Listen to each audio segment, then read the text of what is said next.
দক্ষিণগাঁও শাহী মসজিদ কমপ্লেক্সের আওতাধীন মোহাম্মদিয়া হাফিজিয়া মাদ্রাসা এবং এতিমখানার বার্ষিক শিক্ষা সফর ও ক্রীড়া প্রতিযোগিতা অনুষ্ঠানের সম্মানিত সকল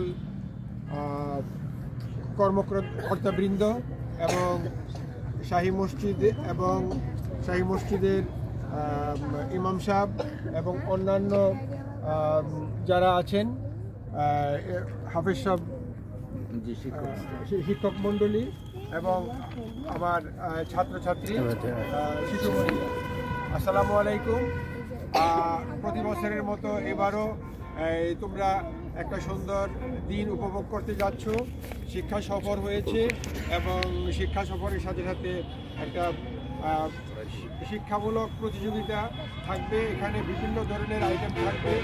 তো আমি আজকের এই শিক্ষা সফর এবং বার্ষিক ক্রীড়া প্রতিযোগিতার শুভ সূচনা ঘোষণা করছি।